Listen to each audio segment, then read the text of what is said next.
everyone, today we are looking at chemical monitoring and management, and in this topic we will look at rate consideration. So we will look mainly at the Haber process and what we need to maintain so that the reaction proceeds at a favorable rate. So rate consideration, as with many industrial processes, the optimal conditions for manufacture of ammonia are a compromise between rate, equilibrium yield, and economic factors such as energy input. So we want the reaction to occur at a faster rate. At the same time, we want a large amount of product to be formed, so which is equilibrium yield. And again, because we want the reaction to occur at a faster rate, we also want more products to form. We still need to ensure that we are not spending a lot of money on the production of ammonia, so it's economically viable. So a correct amount of energy is used so that the ultimate product formed is more costly than the amount of energy that is used. So the reaction rate, factors favoring a rapid rate for the production of ammonia. So what are the factors? Let's look at temperature. So high temperature. So if we increase the temperature, the reaction will proceed faster. Why is that?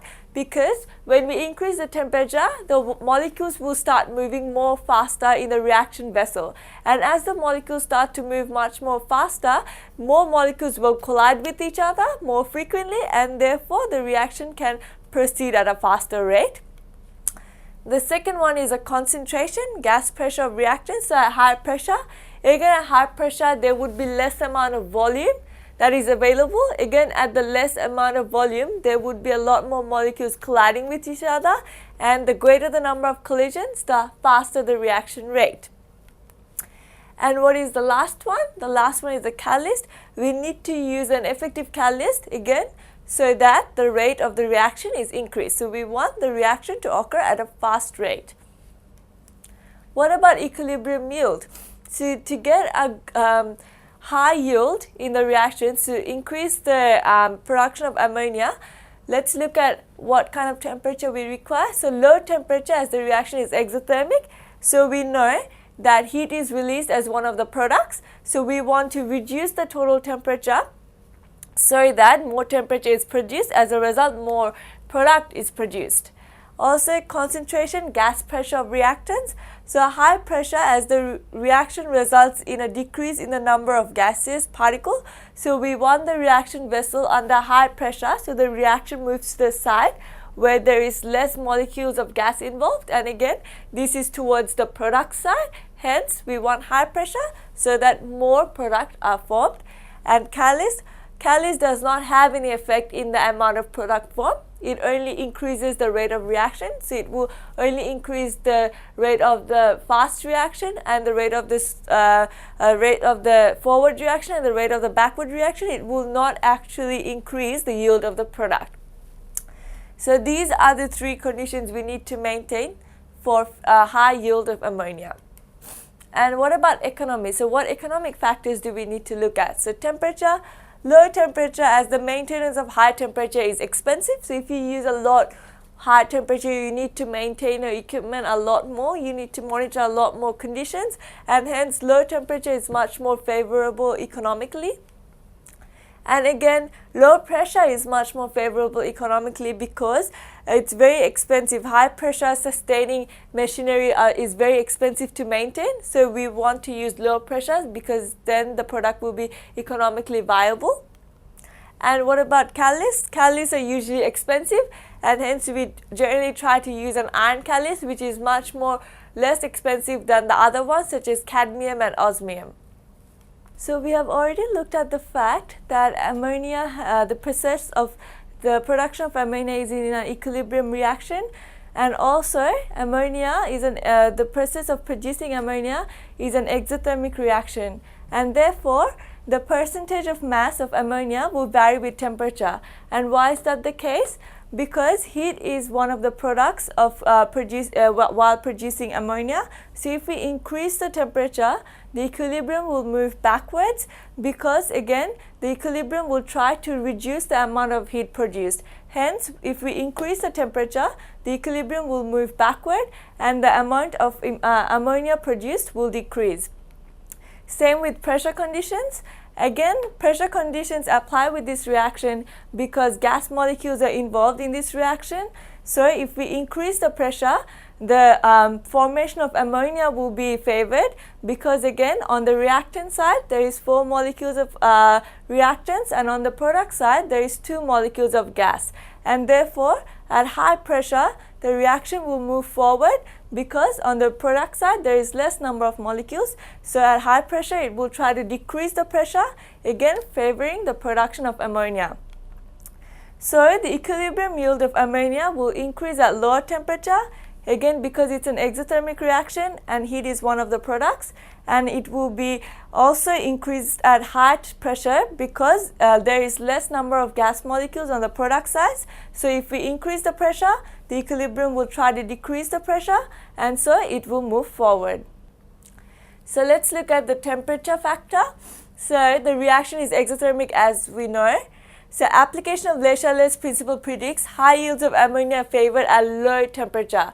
So if we increase the temperature, that does not favor the production of ammonia. The production of ammonia is favored by low temperature. And why is that? But at low temperature, the reaction rate is too slow, because if the temperature is low, the molecules does not have enough kinetic energy. So therefore, the collision rate is low. Hence, the reaction rate is also low. So at low temperature, the reaction rate is too slow to produce ammonia at a reasonable rate. But again, in this animation, you can see if we use very high temperature, the molecules, the ammonium molecules, these are the ammonium molecules, and these molecules, as you would see here, they dissociate back into forming the reactants, so hydrogen and ammonia. Again, we don't want that. So there should be a compromise between the temperature and the equilibrium yield. So compromise between two extremes are required, as I already said. This will enable a reasonable yield of product to be obtained at a satisfactory rate. The situation is helped by the fact that suitable catalysts can be used to increase the rate, because we can't use high temperature because it does not favor the formation of the product. Instead of increasing the rate of reaction using high temperature, we can use a suitable catalyst which will also increase the rate of reaction. So the temperature used for this process can be about 400 degrees Celsius, so not as high enough. Now let's look at the pressure factor. So in equilibrium systems which involve gases, and definitely the Haber process does, volume and pressure are inversely linked. So if you increase the pressure, the volume is decreased. If you decrease the pressure, the volume is increased. So the production of high yield of ammonia is accompanied by a decrease in the number of gaseous molecules by increasing the pressure, because again we know that on the product side we have 2 molecules of gases, on the reactant side we have 4 molecules of gases. So if we increase the pressure, the reactant is going to move to the product side because it has less number of gases. But higher pressure would also tend to increase the reaction rate. So both of these, so if we use high pressure, we have 2 benefits. The first one is that the product side would be favored because the product side has less number of molecules, and also high pressure would increase the rate of reaction. But we still have one problem, that is high pressure maintaining equipments are much more expensive to buy as well as to maintain.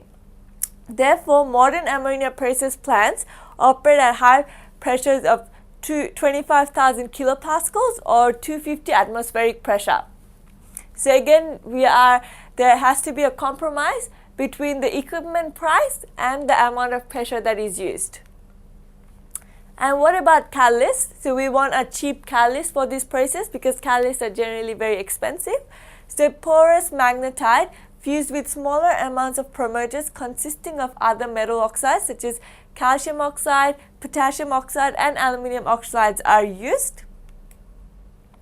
The mixture is ground finely and the magnetite is reduced to iron. So as you can see that the mixture is is ground finely and the magnetite is reduced to iron, so it has more surface area for the reaction to occur. So the high surface area of the catalyst allows the gaseous molecules to rapidly adsorb. So as you can see, the gaseous molecules come, quickly breaks its bond and then forms ammonia and it's released. So again, so the gaseous molecules rapidly adsorb and they react to form ammonia. The catalyst has a life of about 5 to 10 years, so the catalyst does not get used up in the process. We can use the catalyst over and over again, and usually a catalyst should last about 5 to 10 years. So an iron oxide catalyst containing small amounts of potassium oxide and aluminium oxide is commonly used in this process, and under the following condition, a yield between 30 to 40% of ammonia is produced at a moderate cost. So what are the conditions? A temperature of about 525 degrees Celsius is used. A pressure of 35,000 kilopascals or 345 atmosphere is used. And also a magnetite catalyst is used. So all these conditions are economically viable and also ensures that a good yield of ammonia is produced at the end of the process so that it can be industrially used. In this picture, you can see the reaction vessel that is used to create ammonia industrially. Now we will look at each of the steps and how different compromises are considered in each of the steps to create ammonia. So in our first step, we have to make sure that nitrogen and hydrogen are in the ratio of 1:3, because again, we do not want too many of the reactants in our solution so that the equilibrium will move backward. So we want our reactants in this ratio 1:3 so that our equilibrium reaction proceeds to the right side, that is forward, to create more ammonia. So what happens is here, nitrogen and hydrogen are inserted into the reaction vessel, and then there is a compression pump. And now we know that the reaction of the formation of ammonia is favored at high pressure systems, and we can see in the next step where we need a pressure of 2.5 times 10 to the power 4 kilopascals. And that's why you can see in the diagram, when ammonia is put in, a lot of high pressure are actually exerted into the reactant so that the reaction moves forward and more ammonia is generated. So let's see what's in the next step. In the next step, we can see a moderate temperature of about 400 degrees Celsius is used. And why is that the case? Because we know that the formation of ammonia is an exothermic reaction. So that means that if we increase the temperature too much, dissociation of ammonia is favored, but we don't want that. So just so that the reaction proceeds a little bit more faster than usual, we use a heat exchanger system in this area of the reaction vessel. So the reactants come in and they go through the heat exchanger process where the rate of reaction is bit more faster than usual, and so more ammonia, so the equilibrium reaches faster and more ammonia is produced. But here we can see there is a refrigeration unit where the reaction is cooled down, and by cooling down the reaction we are decreasing the pressure, which means that the forward reaction is favored much more, because if we are decreasing the heat, the equilibrium will try to increase the heat, so it will move forward, and by moving forward it will promote the formation of ammonia. Hence we use a refrigeration unit just so that the equilibrium moves forward and more ammonia is produced at the end of the process. Now next step is we use an iron catalyst. So again, in the diagram you can see that we use a refrigeration unit which cools down the reaction. Again, by cooling down the reaction, the molecules in the reactant slows down, which means they have less collision, so the rate of reaction is much more slower. To overcome that, to compromise that condition of low temperature, what we do is we use a catalyst in this part of the system. By catalyst, so what does a catalyst do? A catalyst lowers the activation energy and therefore increases the rate of reaction. So hence, because of the compromised temperature condition, we use a catalyst in this section just to speed up the rate of reaction. Again, remember that a catalyst does not affect what kind of product is formed, because a catalyst is not involved in the reaction itself. It just speeds up both the forward and the backward reaction. So also, another compromised condition will include constant removal of ammonia. So what we do is we liquefy the ammonia and we constantly take it out of the system. And again, if you remember that if the concentration of the product is decreasing, equilibrium will try to increase the concentration of the product.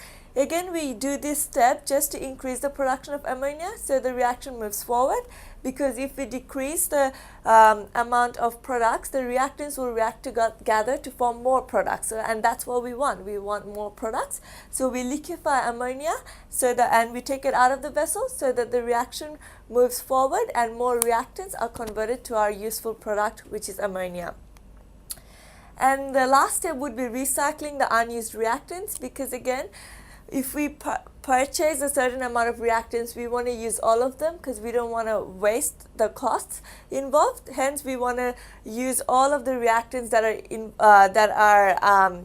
are used in the reaction vessels. So generally up to 5 to 6 cycles. So the reactants are reused 5 to 6 times to ensure that almost 100% of the reactants are converted to ammonia, which we can use. So as you can see that the whole reaction occurs and whatever ammonia is produced, that is liquefied out, and all the unreacted gases are again converted back to the, so again taken out, and they go back to the start through the compression pump, and the whole cycle begins again. So the whole cycle begins again, and then they produce more ammonia. So just to make sure that we use all the reactants that are involved, that we for a certain that we actually used at the start, so that 100% of these reactants are converted to ammonia. We recycle the unused reactants over and over again, and generally 5 to 6 cycles, so that 100% of ammonia is formed.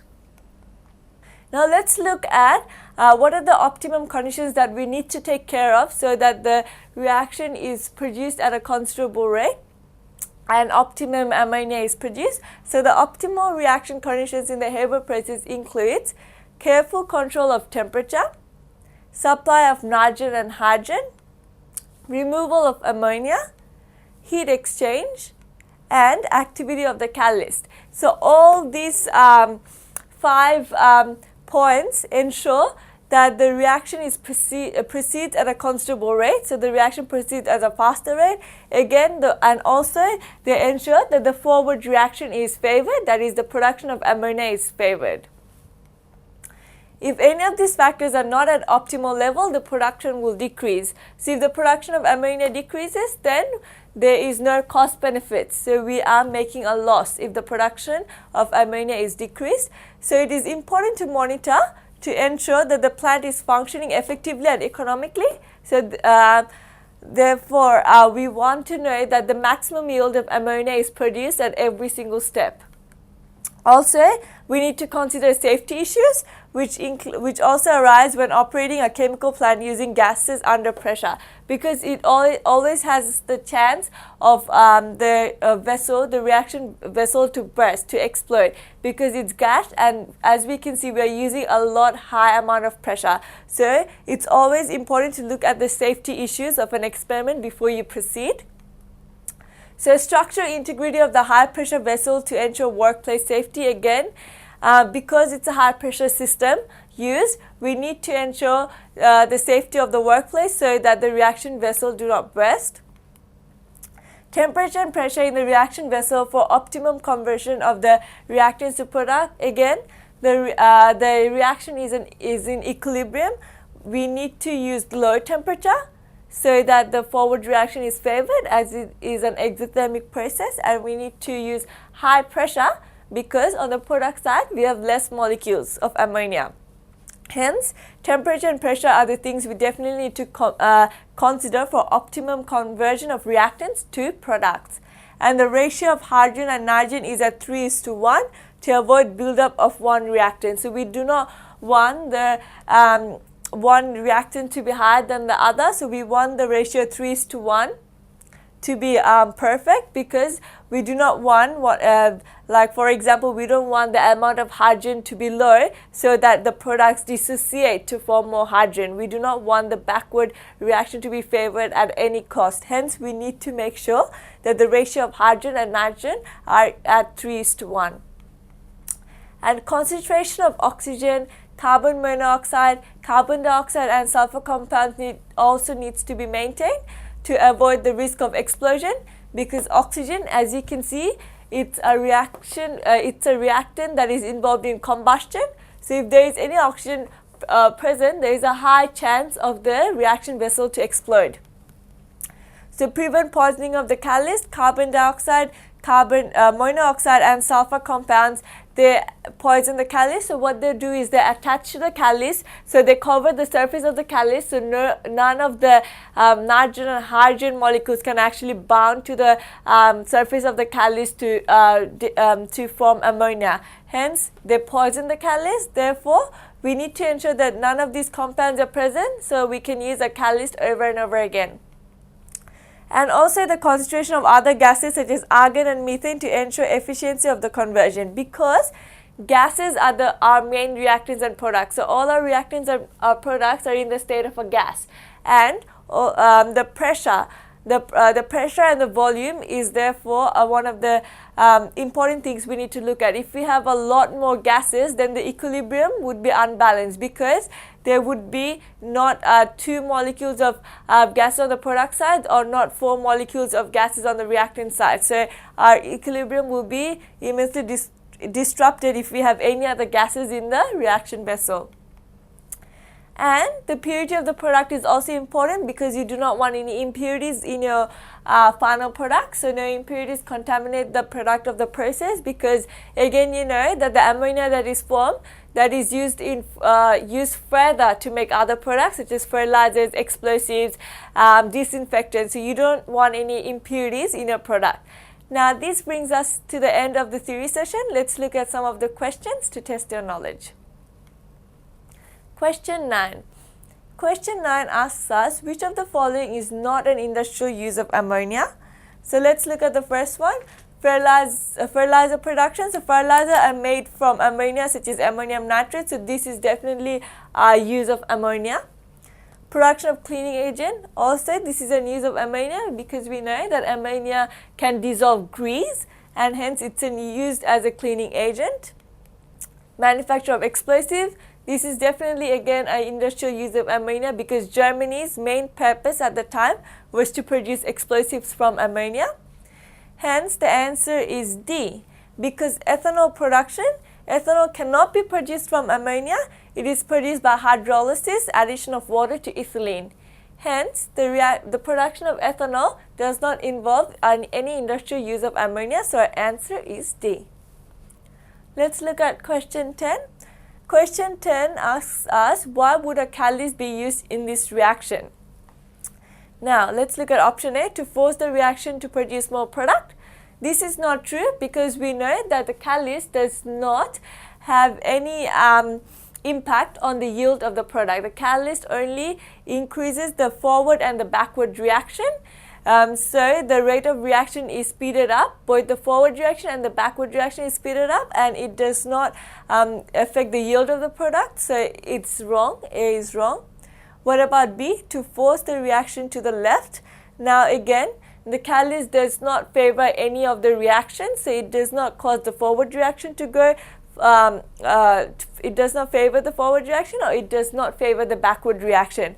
So the catalyst would not force the reaction to go to the left or right, because it only affects the rate of reaction, not the state of equilibrium. So B is wrong. What about D? To force the reaction to the right. Again, the same thing. The catalyst only affects the rate of reaction, not the state of equilibrium. Hence our answer is definitely C, which tells us to lower the reaction temperature required by enabling equilibrium to be reached more quickly. Because it's an exothermic process, we can already see from the negative sign, that means heat is generated. And if we lower the temperature, the energy of the molecules are also lowered, so not many molecules will collide together for the reaction to occur. Hence, because we are reducing the temperature, which would reduce the rate of reaction, instead, to overcome the problem, we use a catalyst so that the rate of reaction is still at a fast rate. So therefore, the reaction still occurs quickly, even though the temperature is lowered. And let's look at question 11. Question 11 tells us, explain using Le Chatelier's principle one trade-off used in the Haber process to achieve the most yield for the least cost. So a trade-off is met with the temperature, which is moderate, to allow for an increase in the reaction rate so that equilibrium is achieved more quickly. According to Le Chatelier's principle, the above equilibrium would be forced to the production of ammonia at low temperature, as the reaction is exothermic. So at low temperature, the yield of ammonia is favoured because heat is generated as one of the products. Now this brings us to the end of the question session. In this topic, we looked at the Le Chatelier's principle and how it is related to the Haber process.